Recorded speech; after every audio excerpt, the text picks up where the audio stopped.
Nous sommes très heureux de vous retrouver sur Medi 1. Soyez les bienvenus dans l'invité de la rédaction. Le bureau de l'UNESCO à Bamako, en collaboration avec le ministère de la Cohésion sociale, de la Paix et de la Réconciliation, a organisé le 21 février 2020 une table ronde pour la promotion de la paix et de la réconciliation. À l'occasion d'un échange avec les ambassadeurs africains accrédités en Côte d'Ivoire le 31 mars à Abidjan, le ministre de la Réconciliation a présenté les progrès du pays en matière de consolidation de la paix et de la cohésion nationale. La réconciliation comme gage de paix et de cohésion sociale, on en parle dans cet entretien avec David Touaon. Il est écrivain, président de l'ONG Les Amis de la Paix. Bienvenue sur notre plateau. Merci, bienvenue, et merci pour l'invitation.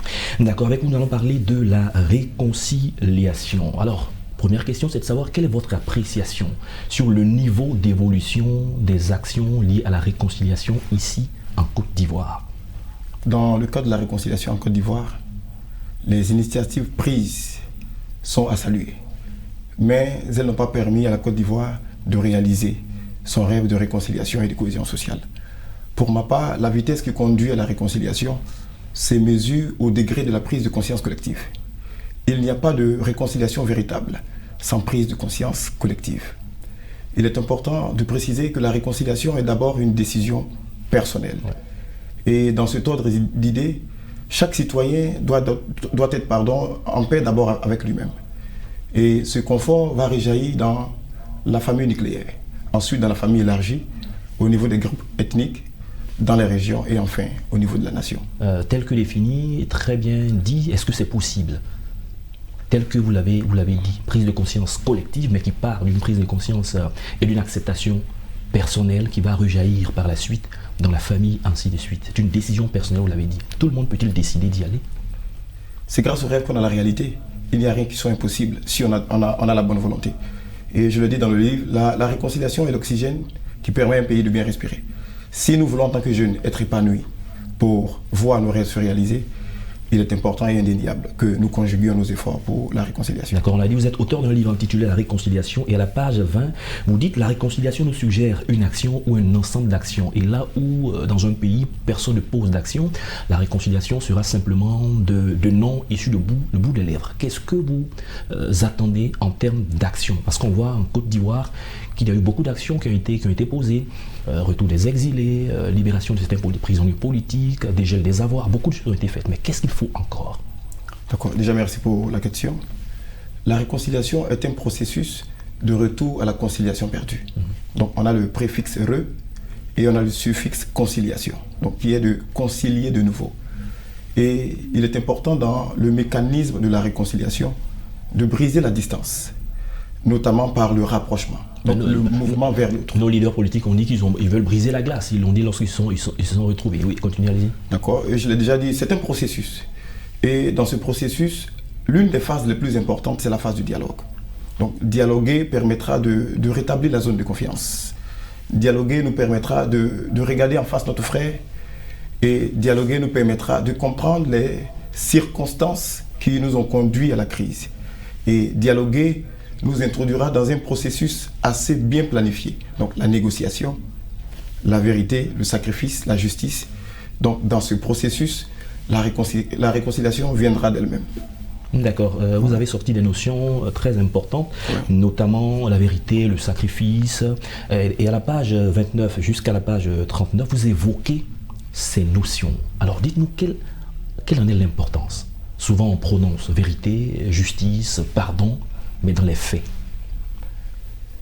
Déjà au niveau de la réconciliation, puisque la réconciliation nous introduit dans un processus, le dialogue est l'un des piliers fondamentaux dans la marche vers la réconciliation. Le dialogue permet aux individus de se dépouiller de la blessure intérieure. Donc on dira qu'elle est un peu thérapeutique. Ensuite, je l'ai déjà dit, le dialogue rétablit la zone de confiance. Parce qu'il n'y a pas de paix véritable sans confiance. Et le dialogue nous introduira dans ce que nous appelons la négociation. En réalité, la négociation n'est pas une faiblesse, mais elle marque notre désir à construire un idéal de paix. Donc la négociation permettra à nos autorités ou à l'ensemble des populations de trouver des accords. Parce qu'il n'y a pas de réconciliation sans accord. Et dans les accords, on parlera donc de sacrifice. Donc faire des concessions, parce qu'il n'y a pas également réconciliation sans sacrifice. Et c'est de tout cela que nous parlons dans le livre. Et les sacrifices, c'est au niveau des deux parties. Disons, c'est au niveau de toutes les parties. Au niveau de toutes les parties. Oui. Quand je parle de deux parties, des parties qui négocient, des parties qui dialoguent. Parce que bien des fois, on a vu plusieurs phases de négociation, de discussion, mais qui parfois donnent l'impression d'avoir accouché d'une souris. Pourquoi? C'est pourquoi il est important de bâtir un dialogue qui est inclusif. Et au niveau du dialogue, il ne faut rien négliger. Pourquoi est-ce qu'il ne faut rien négliger? On a d'abord le dialogue politique. Donc le dialogue politique permettra aux leaders politiques de s'asseoir autour d'une table et de parler de l'avenir du pays. Ensuite, il y a le dialogue religieux.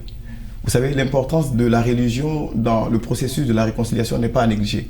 Parce que le divin facilite quelquefois notre désir à pouvoir pardonner l'impardonnable. Et pour pardonner l'impardonnable, il est important d'établir une certaine médiation. Et dans le cas de la Côte d'Ivoire, je dirais qu'il est important d'établir une médiation en nous appuyant sur les leaders religieux. La Bible pourra nous aider à pardonner l'impardonnable. Le Coran pourra nous aider à pardonner l'impardonnable.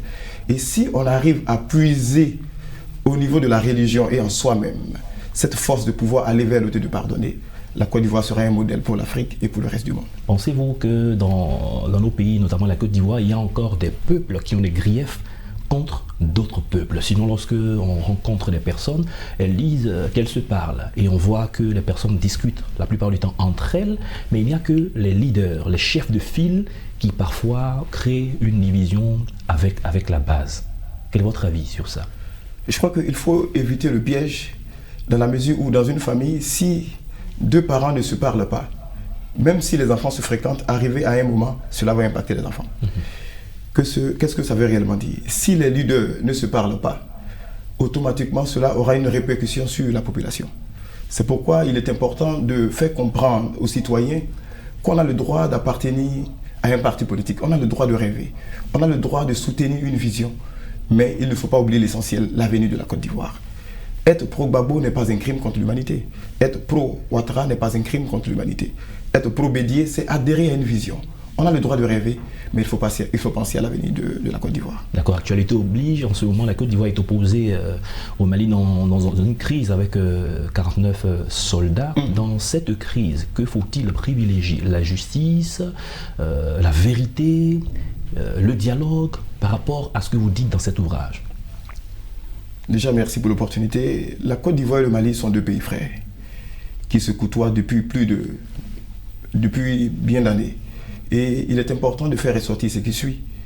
Aujourd'hui, la vie met à rude épreuve les relations ou le rapport entre Mali et Côte d'Ivoire.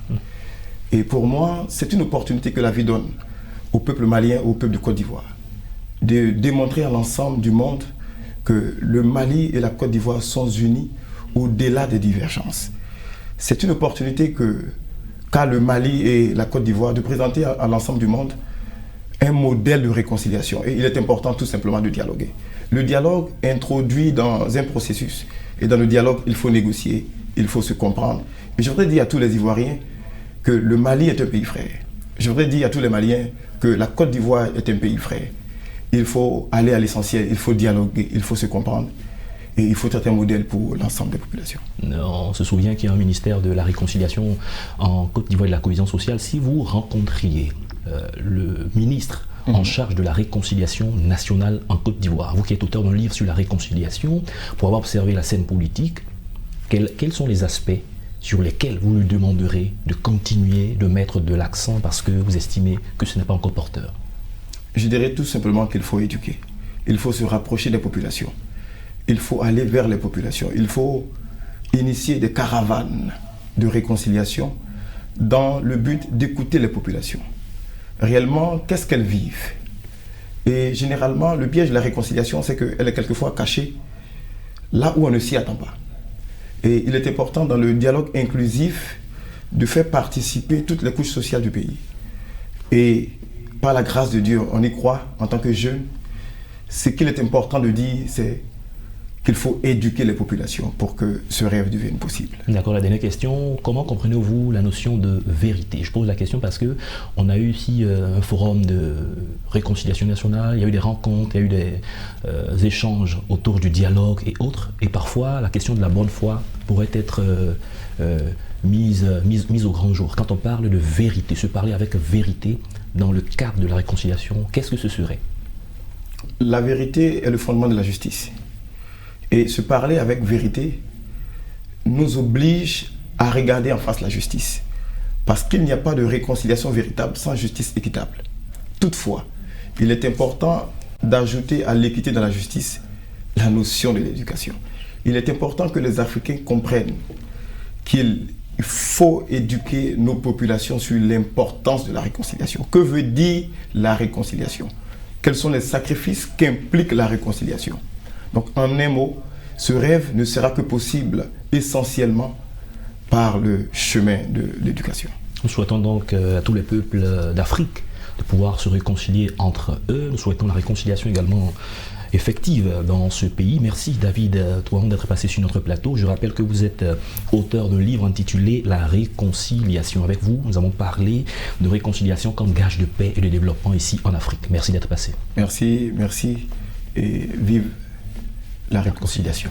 C'est la fin de cette émission. Merci à tous de l'avoir suivi. Bonne suite de nos programmes sur Média.